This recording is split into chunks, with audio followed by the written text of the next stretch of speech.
résultats, on était une bande de copains.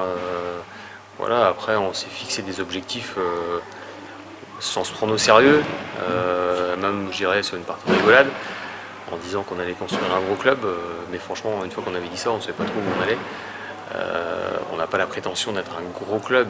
À l'échelle de la ville on a fait un truc plutôt sympa quand même, de la région. Donc oui on est content. Maintenant on ne se rendait pas compte de ce que c'était quand même de gérer un club pro et avec tout ce qui décline derrière.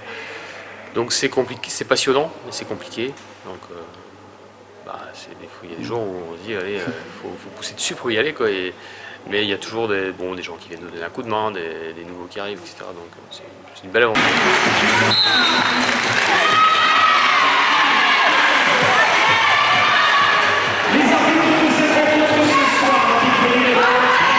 Annoncé en 2014-2019, où en est-on et sur quel aspect vous travaillez principalement? Alors on est dans la phase de structuration encore, puisque par exemple sur l'aspect formation, on est en passe on espère avoir l'agrément ministériel sur notre centre de formation qu'on a ouvert cette année. Le club continue à essayer de se développer sur l'aspect marketing et communication aussi. Donc on a mis des ressources importantes sur l'extra sportif on va dire, ou sur des choses qui payeront à long terme. C'est un choix réfléchi et mesuré de la part du club. Voilà. Et nous de notre côté sur le sportif pur, et on est en train de faire le travail aussi en maintenant l'équipe, en ayant des bons résultats chez les jeunes. Là il y a encore 4 équipes du club en course en Coupe de France. Je pense que c'est du jamais vu dans le coin là-dessus, donc c'est bien.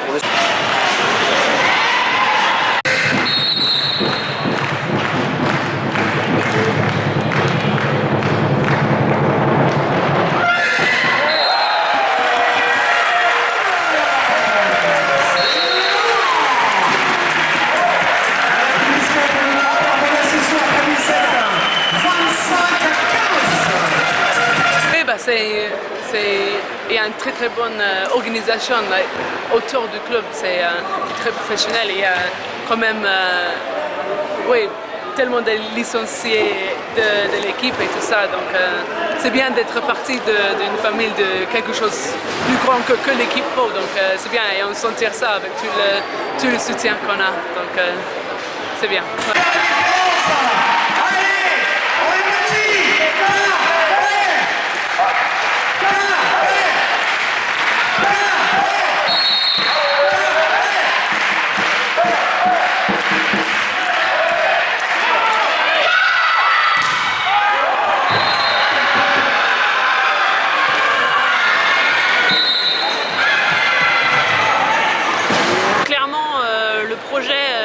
Être validé par l'agrément et les conditions sportives, c'est que la Liga se maintienne au plus haut niveau et que l'équipe réserve qui joue actuellement en National 3 accède à la National 2.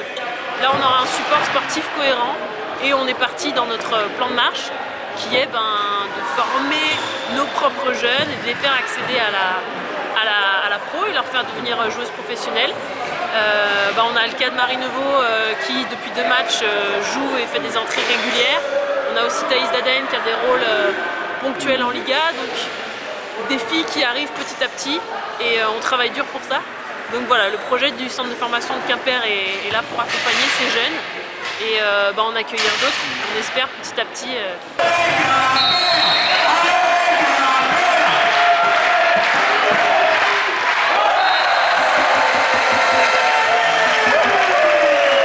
Tu es bretonne? Oui, je suis bretonne. De Plancoët? De Plancoët, c'est ça. Qu'est-ce qui t'a poussé à venir à Quimper? Parce que tu avais sans doute peut-être d'autres propositions, mais qu'est-ce qui a fait... Le projet qu'ils m'ont proposé, Manu et Lauriane, m'intéressait. Le fait de rentrer un peu, de s'entraîner avec la pro, ça c'était intéressant pour moi de venir ici.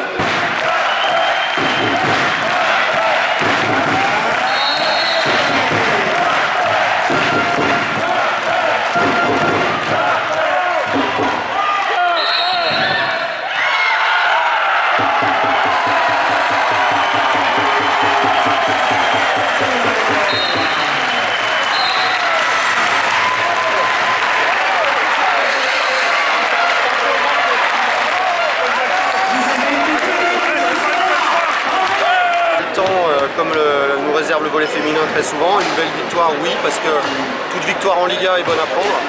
Après, c'était stressant parce qu'on avait le match en main et on a failli le laisser nous échapper. Mais on retiendra ça. Une victoire contre Venelle, une équipe certes décimée mais qui était demi-finaliste l'année dernière.